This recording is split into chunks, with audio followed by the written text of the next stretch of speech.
Welcome to Simply Sarah. I'm Sarah Stockham, your host, and I'm so pleased that you are here. Whether you are choosing to listen live or watch live, or you choose to listen and watch as this fits into your schedule, we are just so pleased that you are here listening around the globe.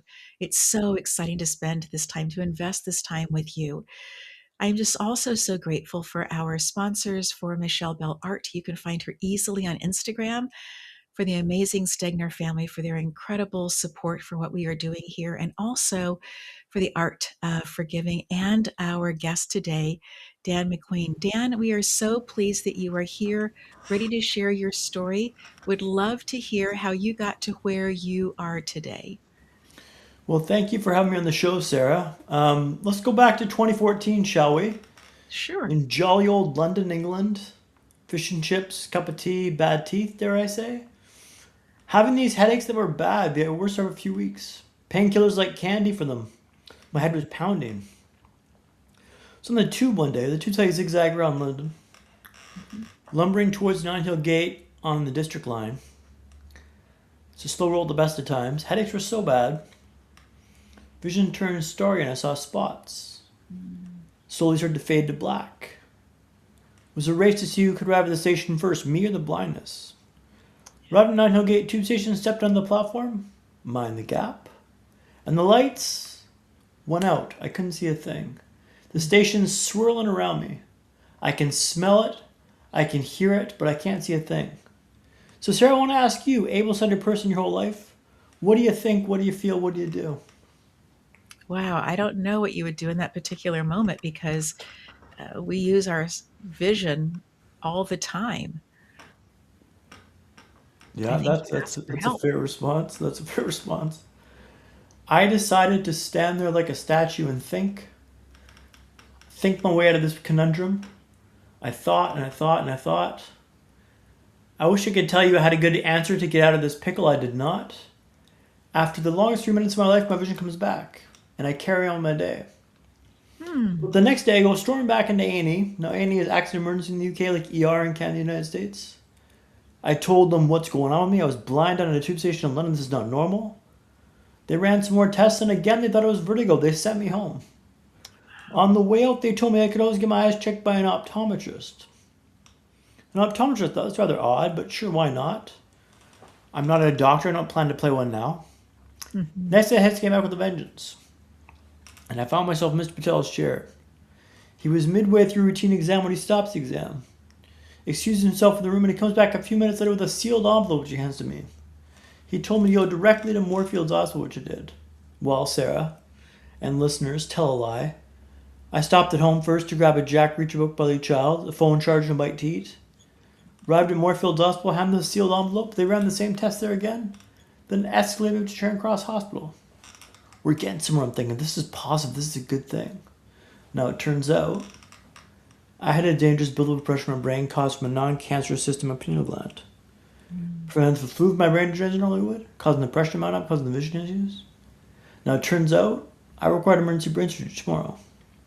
Now it turns out my world's about to change altogether. So after a frantic back and forth with folks in Canada, the last text message my mom received reads, "I'll see you soon, Mom. Think I'll have a new haircut next time I see you. Love, Dan." So Mom's in the air flying to London on June 21st, 2014. I'm on the operating table. Something goes horribly wrong. I have a massive bleed in the brain, a brain hemorrhage. And the cyst burst when they operated. Mm. So Mom lands and finds I'm in critical condition. Sure. I was in medically induced coma for 4 weeks. Mm. Was in and out of consciousness for months after this. Things were pretty dicey, touch and go. When all of a sudden I was learning how to walk, talk, and smile again. That's where my story kicks off, Sarah. Wow, what an incredible story to be in a space of can't see as you get off the tube, waiting to decide what's going to happen and to make a decision. And then the sight comes back. And then to be going through seeing doctors and having them tell you that it's vertigo. And yet, from my understanding, vertigo doesn't have the horrible, horrible headaches that what you were experiencing. And our brain is so precious that even just a little bit of pressure on it causes there to be such headaches. And so after your surgery, then you were there for over 4 weeks in critical condition, coming in and out of a medically induced coma.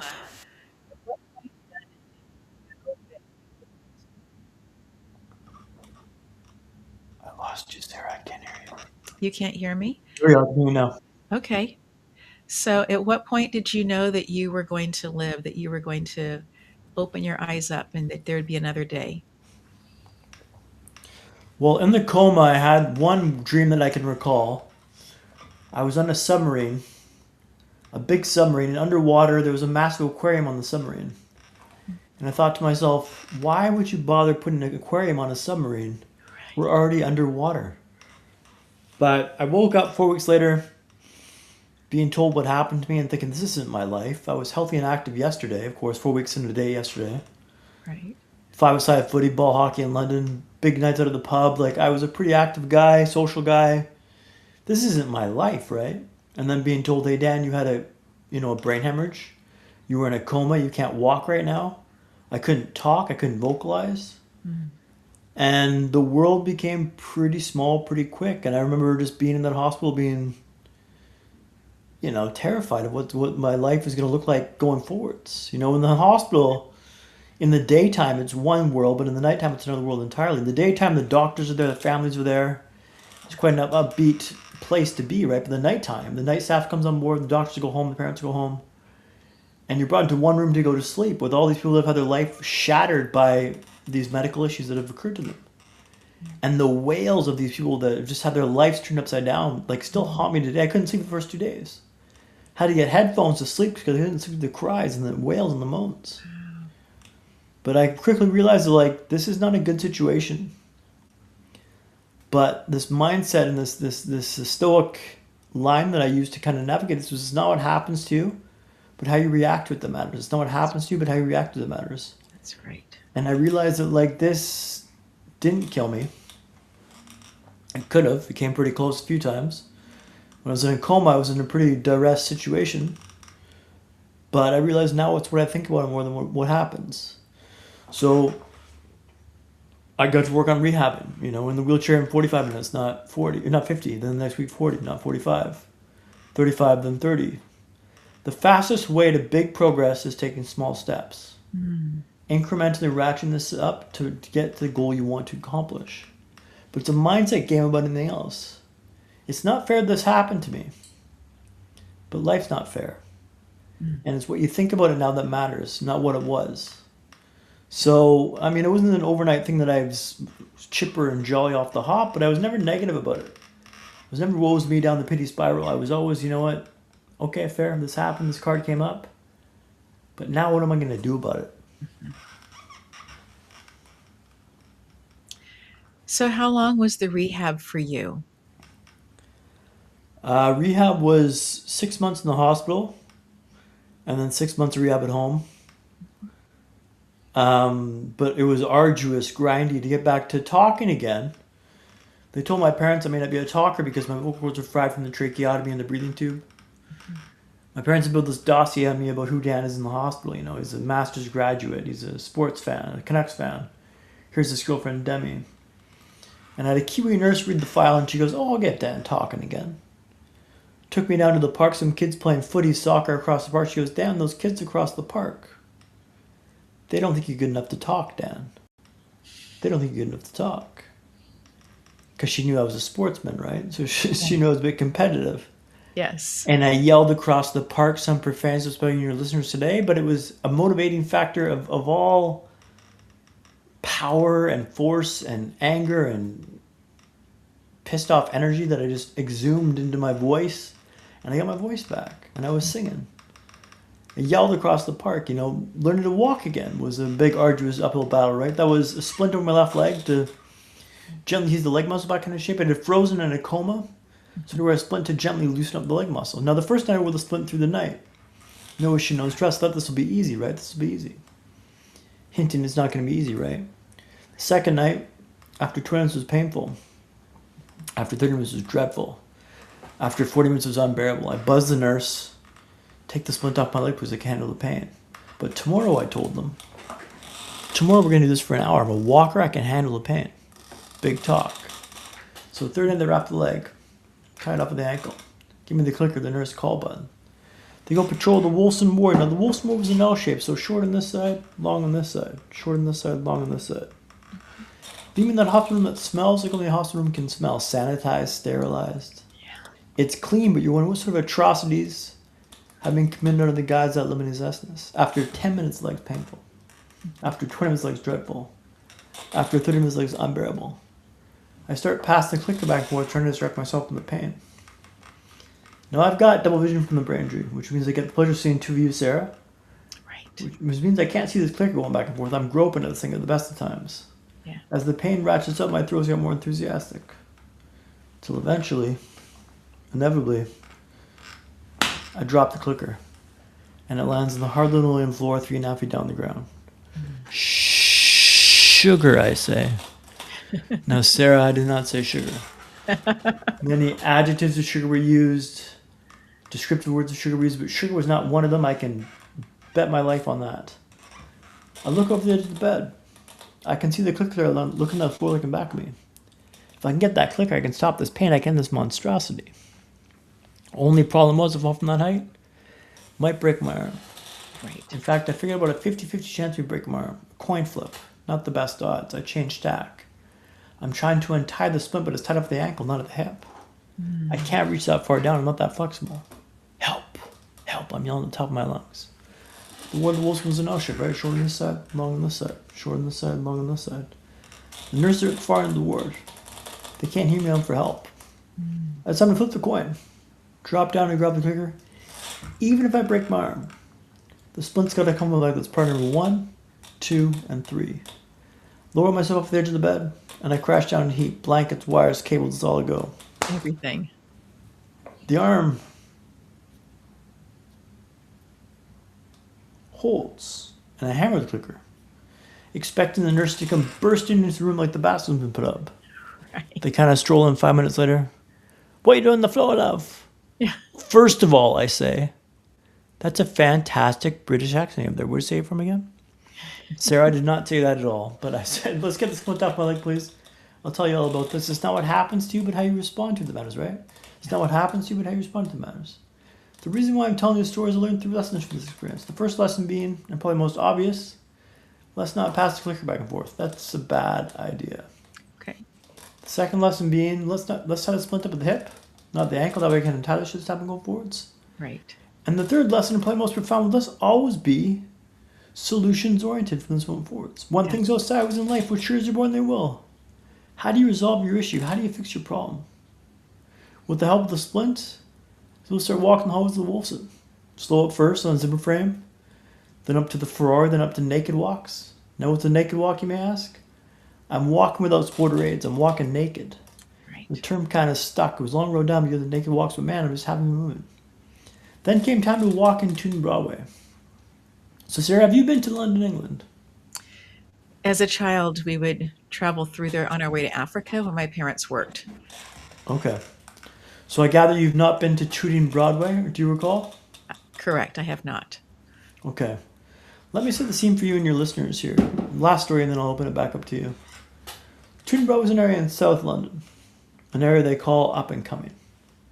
Think loud sirens, drugs, gangs.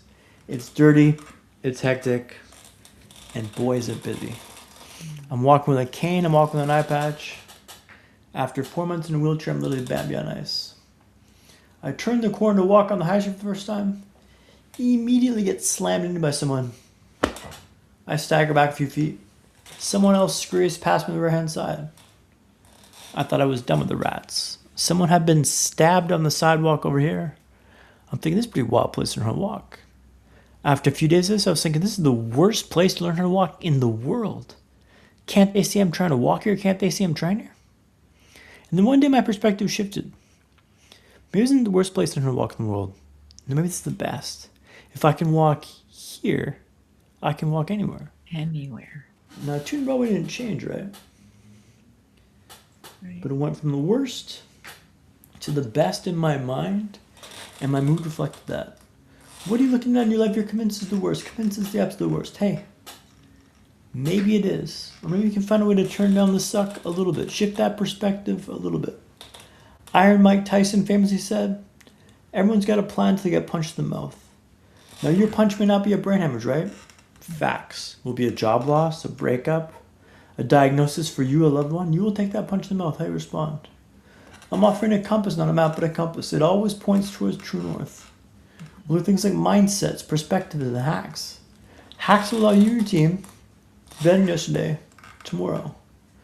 My name's Dan MacQueen, and the reason why I told you that story about learning to walk and tune Broadway is when you change the way you look at the world you look at changes. And you don't need a brain hemorrhage to understand that. The way that you share your story sounds like water flowing. But there had to have been places that were difficult, places of space of saying, I have choices today, choices to try this for 1 minute longer than yesterday, or choices to not. And you obviously made choices with your mindset to determine that you were going to figure out the best way to move forward, consistently moving forward, or consistently moving, and the direction was forward. That's a better way of saying it. What do you attribute that to, Dan? Let me be very clear with this. Like, I have these stories now because I'm doing podcasts and talking from stage. At the time I was going through this, I was just trying to survive. Correct. I was taking the next step. It wasn't these whimsical stories about what's the lesson here. Let's try to make the solutions. It was like, let's survive this moment. Mm-hmm. That clicker was everything. I would break my arm to get that clicker because the pain of the sweat was so much. Right. These lessons make sense going back, not going forwards. Mm-hmm. At the time of contact, I'm trying to survive. I'm trying to take the next step, trying to take the next breath. What do I attribute my success to? Is just the ability to keep going forwards, to keep grinding myself forwards, no matter the cost. Every day forwards, always forever. Mm-hmm. And the lessons make sense looking back on the story now, but at the time, I was looking to survive. I was looking to take the next step. I was looking to get through this point in time that I knew was a point in time. It wasn't going to be forever like this. Right. It was a pretty harrowing point in time, but it was everything. Yeah. I mean, someone asked me, how do you get motivated for this? It's like, how do you not, man? Like, this is your life. They said the odds of you being a human being are 400 trillion to 1. Another whimsical story that I probably didn't have at the time, but I've got it now, looking back at things. 400 trillion to 1. You're more likely to win the lotto 10 times in your lifetime than you are of life in the first place. You get to do this. So I'm not going to whinge about, this isn't fair, this is unfortunate. I'm going to play the hand I've got. And I'm playing this hand as best as I can, to the best of my ability, always, forever. And with the brain injury, I'm not out of the woods, right? I've still got, fatigue issues. I've still got impulsive issues. I've still got quirks and things that are going to be with me for life. But I've learned ways to navigate them successfully going forwards. But you choose that. It's a daily decision to make the choice of the day and fight that day. Take it a day-by-day situation, a day-by-day, but choose that fight for that day, and then the next day choose a fight again. Mm. But you can't give in to it. If you throw up your hands and say, oh, this isn't fair, I can't go forwards, you're right, but you made that call, not the situation. You've made that call. And I've made myself never give in to this. I'm going to fight to the day I go. But I'm fighting this no matter what the cost is, no matter what it seems impossible. This seemed impossible. I was holding on for dear life, and I was like, you know what? I'm not going to let go. I'm not going to throw my hands and say, you know what? You got me here. No, I'm not going to let go. I'm going to choose that choice for that day and fight that day and go forwards. Mm. But you have to make that choice. I can't make it for you. I can't motivate you to think this is positive. Like, you've got to decide to make that choice that day and then every day afterwards. But you get to do this, right? So it's a mindset shift above everything else. If you can shift your mindset to like the worst and the best, you can navigate this. But I think that's the biggest domino to fall. The first domino to fall is the mindset, how you look at the world and how you look at the situation. It's not easy, but it's simple. Simple to decide that for the day and then every day after. I appreciate also how you talked about the hospital being one place during the daytime and one place at night. And I think that that's such a visual also for the ebbs and flows of life, that there are these places that we connect in with other people, that it seems like the sun is shining, that good things are happening, that there's interaction, there are distractions. And then we come to these places where there really aren't that many distractions. It really is that we are left with our thoughts. We are left with space, and the desire is to sleep during those times. And we definitely need to have the rest. We definitely need to have the recuperation time. Our full body requires that. Our energetic body also requires that. So, in that space, I appreciate you talking about both of those pieces. And yes, that was certainly part of your experience being in the hospital for 6 months and being at home for 6 months doing rehab. It was also, though, I think, part of the story of how you chose in those quiet downtimes to still be actively moving and knowing that the direction that you were intending to go with that was the direction was forward, consistently, forever, making that decision to go forward. So, what is some advice that you have for people who have loved ones who one day seemed like they were whatever fine was, and then have had different things happen, whether it happens to be an accident, it happens to be a brain tumor, it happens to be a cyst, happens to be something, and they have these dramatic changes in their life as a result of this, whatever it happens to be. What advice do you give to friends and family members? What was helpful for you to hear or helpful for you to not hear? That's a good question. I think, first of all, the love and support I have from my friends and family was second to none. And I wouldn't be here without their support and love. My parents came home from Vancouver to be in London for a couple of years to help me get back on my feet. Friends visited me constantly in the hospital to cheer me along and to just say how good a job I was doing. And I could, always make it seem like I was trying hard in the hospital with them there because, like, who knows what he's capable of, right? What his capabilities are. But I knew I could always try harder. So my friend Fergie came to visit me in the hospital before she went up to Scotland to see some friends and then came back down. When she visited me in the hospital, she's like, "Dan, you're doing so well. You're rehabbing so well here." It's in a wheelchair at this stage, right? I'm like, "Yeah, I am, but I could try harder." And she gave me so much praise that I wanted to prove her right. So when she came back down after that weekend in Scotland, I was walking, albeit on the Zimmer frame, which is a four-post walker you kind of lurch forward on. But I wanted to prove her right. So I'd say identify what motivates the person. And I've got 3 horsemen of motivation if I can go through them. The first one is prove you right. And that's Claire. I wanted to prove her right. Second one is prove you wrong. You're not good enough to talk, Dan. Oh, really? Watch this. And the third one's service. Helping others along this journey, right? Like adding value to the society, adding value to people in a similar situation. But find out what motivates them and hammer that. There's no right or wrong here. You can bridle all 3 horses of motivation, but find out what motivates them mostly and hammer that. Hammer it. Don't judge the motivation. Don't be like, I should come from a better place. Doesn't matter. Whatever motivates them, hammer that hard and just use that to kind of buoy them up and spur them along. You can't make them do it, but you can help them find within themselves what motivates them and drives them forwards. And that's the advice to give you. And it's not like a cookie cutter answer that it's like the same one for everything because everyone's different. Everyone's motivated by different reasons and different horsemen.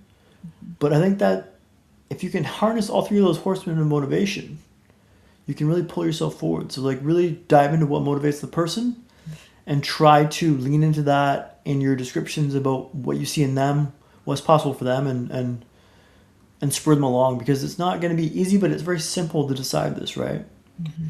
If this motivates me, hammer that. Like it's like very simple. It's simple but not easy, if that makes sense. Dan, I so appreciate you talking about the 3 different parts of it. The encouragement, like, I think you can do it, and trying to live up to that person's expectation. And then that space of, you can't do this. And to prove the person wrong, to say, really? Let me show you that I can do that. Yeah. And then the space of service, and it's part of what you are doing here now, is providing service to other people who are listening to your story, whether it happens to be here on Simply Sarah or other places where they are becoming engaged with this concept of, this is where I am now. I have choices, and what choices am I going to make? Listening to Dan's story, I can be encouraged to make sure that I always am moving, and the intentionality is always forward in that space. Yeah, I think that's a key concept to take on board. And look, I'm not going to be for everyone. I talked about this in a pretty black and white terms, and it can be a bit abrasive to hear. And you're like, well, you don't know my story, then this isn't fair. You're right. I don't know your story, but I can tell you without a shadow of a doubt, this worked for me. And if you're in a dark space, I mean, take it or leave it. But if you want to get out, I've gotten out.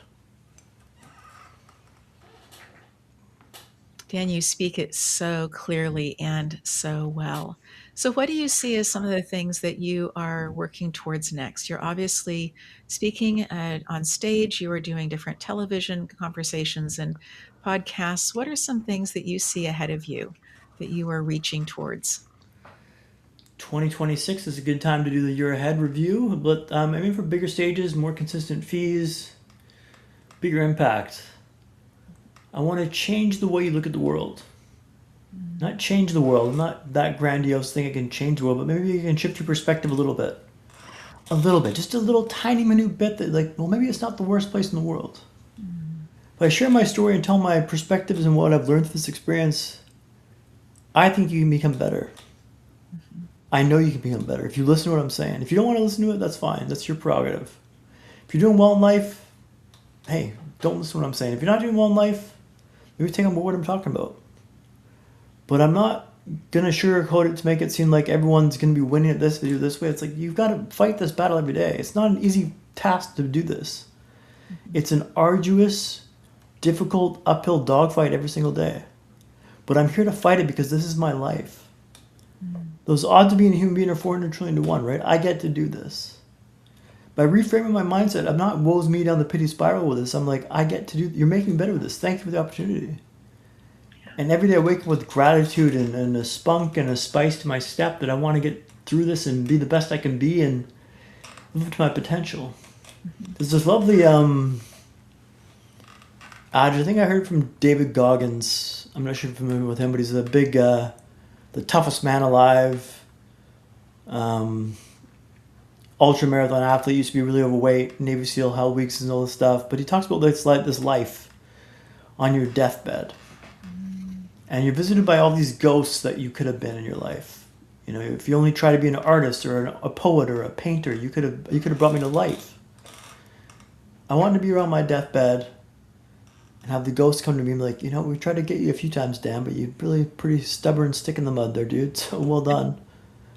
But I want them to know that I am caning it down the hill, making this work and fighting off these demons and these ghosts that are trying to claim me every day. And the decision is to make that choice every day, right? It's not a one and done, I'm set for life here. And it's like every day I gotta go through this process. Wake up early, cold shower, meditate, do push-ups, like armor up for the day. And that's every day, always, forever.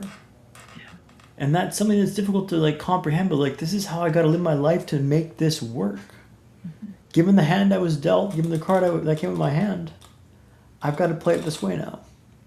It's not easy to do that, but it's simple to decide that.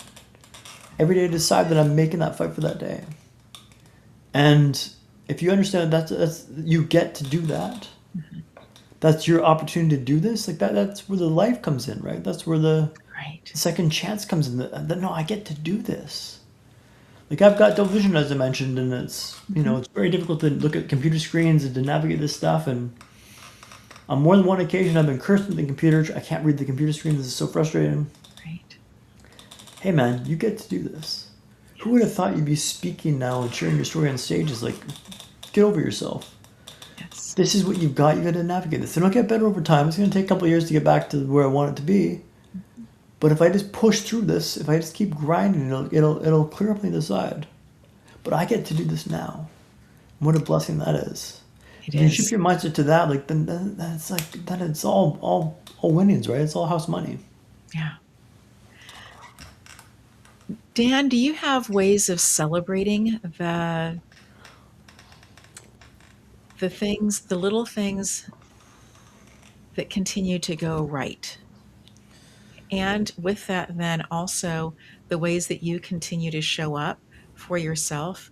Do you have an internal way of celebrating that, or some way of, I'm thinking about our listeners, and I think that some of them are people who would say, that's working for Dan, but I need to have somebody else cheerleading me This is, I need to have an angel on my shoulder that's just whispering good things to me all the time through this. And I sense that have you have some words to say about that, some things to say. Yeah, look, I've hit rock bottom a few times here in my life with the medical stuff, and I realize the simple joy in simple things. The first cup of coffee in the morning, like Yes. the cold shower when it hits your body, like just that feeling of being alive. Like I still relish that moment, those experiences, that life, and every day is filled with these little bits of gratitude. And just, I remember when I couldn't walk. I remember when I had to use a bath mat to shower. Yeah. I don't need to do that anymore. Like this is a step up. This is positive. This is positive progression. And like, just remind yourself that these things, where you started from, where you're at today. Mm-hmm. Compare yourself to who you are, who you were yesterday, not to where someone else is today. Right? Yeah. I've climbed so far and so high to where I was in those early days. I walked back into my old ICU unit with the doctor there, and she burst into tears when I walked into the ICU area with a cane and an eye patch. This was probably 10 years ago. Because she didn't think I'd be walking back in there. I was on death's door for a couple of weeks in the ICU, clinging to life. Temperature kept soaring, ice blankets above, low to keep my core temperature down. Yeah. Alarms kept going off. Like I was in dire straits, and she's like, "Dan, this is you. You're walking in here." Like it's like, yeah, I am. But like I want to prove everyone right who supported me, who cheered me along. Mm-hmm. I want to share a quick story about the worst and the best experience I had in the medical space Sure. with your listeners, so I think it'll help. I'll start with the worst and end with the best, and a positive note. Getting my eyes checked by an optometrist after the brain surgery. With the double vision, it's quite difficult to track stuff with the eyes. And she goes, "Track this pen. Don't move your head. Track with your eyes down, please." And I go, "Well, I can't move my eyes down because the double vision makes that difficult to track. When that goes away, I should be able to track that just fine." She goes, "Oh, that's not going to go away." And I go, "Excuse me?" And she goes, "Oh, that's not going to go away." But I'd never heard that before. She treated me like a patient first and a person second. Right. And I told these doctors I used to give interviews for, like, don't ever do that. Right. Always a person first. Always. If you relate to me as a person first and then tell me, "Hey, Dan, just so you know, this is going to be for life." But don't assume, like, you should know this. Like, this is my life. This is for life. That's my life. Yes. This is for life? You just tell me this like there's nothing? Like, it's on my file? Like, it's a box tick? Like, no, it's my life. Now, conversely, the best memory I had in the medical space, me and my GP Jens full for the first time in London with my dad in the waiting room. It's a packed waiting room. Probably 20, 30 people in the waiting room. He goes, "Dan MacQueen." Yep, over here. Walking over with my cane, limping forwards. In front of the whole waiting room, he goes, "Dan, I read your file. I thought you'd be a wreck." And I'm walking over to him step. And he goes, "Jens, I'm sorry to disappoint you. But that was the best memory I had in the medical space because I was treated as a person first and a patient second. Yes. A relationship was fostered there. Jens and I talk in more pal terms and doctor-patient terms, but he treated me as a person first always. Yes. And I respect the hell out of him. You can tell me the worst news in the world. If you treat me as a person first and a patient second, I got time for you. If you treat me as a patient first and a person second, jog on. Like, I got no time for that. That's for life. Like, no, that's my life. Like, don't you dare speak to me this way. But like, this is like that evolves into anything, right? Like, always a person first and then a receptionist second, a salesman second. Like, always a person first in life. People remember that stuff, how you make them feel. Right. And if you can treat them as a real person and meet them where they're at, that makes a huge difference. I gave the talk to nurses at a hospital in Vancouver, and I told them that story, and they were just so baffled by how much of an impact their words can have on patients. I'm like, yeah, because that's their life you're talking about. Yes. And they're like, we're being more intentional with how we speak to our patients going forwards because of this talk. I'm like, I'm glad to hear that. Because a throwaway line for like a nurse can just be like, "Oh, that's just a life." It's like, yeah, that's my life. Yes. And that's, sorry, it was a bit of a rant for you there, Sarah, but there you go. So good. I was speaking with a friend earlier today who was talking about how in 1988 he was given a diagnosis of having multiple sclerosis. And he says that in all of these years, and that he would die within 4 years. And here it is, decades later, and he is not in a wheelchair. He's walking. He had knee surgery because he climbs 14,000 feet mountains and does all kinds of crazy things. And I say crazy very lovingly and very respectfully. But he said, Sarah, I have never said that I have this disease. I always say that this was a diagnosis that was given to me because I have never identified with that. And I hear that also in your story, Dan, of saying, you are saying these things. This is what the chart says. And yet I know that I get to choose parts of this that I'm going to be interacting with and how I'm going to be showing up for myself. And that's going to make a difference in terms of what the chart says, because the chart is somebody's thoughts on a particular moment, on a particular day. And you have completely turned that on its head, and you are doing so many things. And I so appreciate you sharing the negative of the hard of hearing from somebody who is doing the medical thing first and seeing you as a human second, versus the doctor who sees you as a person first and says, hey, this is what this chart says. And I'm not seeing that in you. You are doing so incredibly well. And what a beautiful, I mean, and for the entire room to hear that, right? All the 20 to 30 people in the waiting room, for all of them to put their head up and take notice, not only for you, but also for this particular doctor, that this is the type of doctor that he is. How incredible. How incredible. Yeah, I mean, like, I understand the medical space has got to have charts and they got to have prognosis based on how those have statistically been proven, but like, you don't know me. Right. I'm different. I'm built different, and like, that's very arrogant to say I know that, but like, that's what's got me through this. I don't I'm not think going to it's, settle for life yeah. that you think I should have because of these charts. I'm like, I'm going to make the life I want. And this is not an easy one and done sort of vibe. This is an everyday choice. I make this, a decision a day. Dad, I call this decision a day. That you show up and own yourself and own your story every day. Because you get to choose that, right? And it's not easy to do, but it's simple to make that choice every day. And then the next day, make the choice again. And you stack those wins. Build momentum. Momentum's so key for this, right? Like, you want to get moving in the right direction, but pick a small target you can hit. Yes. Hit that target, and then that's the new baseline. Yeah. And it's all about, like, the fastest way to get to big progress is to take small steps. Slow is smooth and smooth is fast. That's right. Daily practice every day, incrementally build yourself up to massive gains. But you do that by doing one step at a time. And that space of slow is smooth and smooth is fast is one that one of my mentors shares frequently. And I so appreciate that space, because it is something that when I first heard it, it seemed abrasive to me. What do you mean that slow is smooth? Slow is slow. And then I began to, as she shared this concept with me over the last year and a half with a group of us, actually, I have been really noticing the difference of what the nuance of that means. That slow is the space of going smoothly so that there aren't these bumps along the way. And if you're able to do the slow and to be present for that and to be smooth in that, well, that's, the skids are already greased all the way then, right? It's just a matter of rolling them along, moving along with that, because slow is smooth and smooth is fast. So much faster than doing it the hard way. Oh, for sure. And I think if you just take small steps every day and just incrementally rack yourself up, right, then you can make massive gains.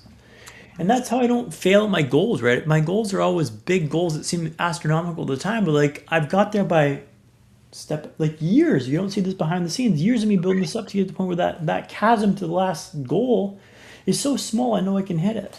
Mm-hmm. But it's taken years to get there. Yes. Slow is smooth and smooth is fast. And that's how I get massive goals accomplished. So good. Dan, are there other things that you would like to share with our listeners? I know that they are leaning in because you have such wisdom, and would love to hear if you have more stories, more thoughts to share. I'll share a recent one that I just had eye surgery in the left eye. You may be watching the screen looking, why does he keep looking to the left? It's ingrained, built, pull to the left. It's driving me nuts, but it is what it is. But I had surgery 2 years ago in the left eye, and it was the third surgery on the eyes. First on the left, I had two on the right, first on the left. And this surgery backfired tremendously. Turned my head a lot to the left to counteract the vision. The vision got all jumbled up. The eyes were off center. My dad asked me, he goes, Dan, do you regret having the eye surgery? I stammered off quick, yes, it's changed everything. It's changed everything. But the more I thought about it, the more I realized I don't regret having the eye surgery. I was taking the next step. Right. Reminded by this book by Charlie Munger, The Boy, the Fox, the Horse, and the Mole. A boy's walking through a thick wood. He yells back at the horse. He goes, I can't see a way through. The horse says, can you see your next step? The boy says, yes. The horse says, well, then just take that. That's what I was doing with the eye surgery, taking the next step. And sometimes that step's going to backfire. And this step was like, this wasn't a backfire. This is like 30 feet back. This undercut my vibe entirely. On stage as a speaker, like trying to speak with dull vision, and then the vision turning to the left is a wild vibe, right? Yeah. And I realized I don't regret having the eye surgery, was taking the next step. And then fast forward about 3 months ago, I had the 4th surgery in the eyes. 2 on the left, 2 on the right. And the surgery has improved the eyes. It's still pulled to the left. But I had a visit with a neuro-ophthalmologist last week or 2 weeks ago. And we're going to see a neurologist in the new year, sometime in the next couple months, to see about getting Botox in my neck, to hopefully mitigate the head tilt and hopefully just cauterize that pathway. I don't know. I'm not a doctor, but it seems like it's at least a step forward we can take. Yes. But also to say is like, don't be afraid of taking the next step, but you have to be okay with the consequences of that step. If you don't risk failure, what are we doing here? Failure is first attempt in learning. And I've failed so many times in life. So many times I don't even care to share, but like every failure is a step closer to success. But you don't improve unless you risk failure. And that failure can sometimes be 20 steps back.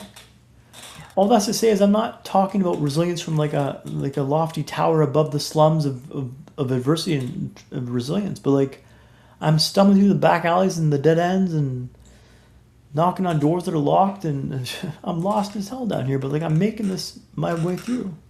Yes. I'm continuing to chase this down, chasing that compass, right? I know how to make this work.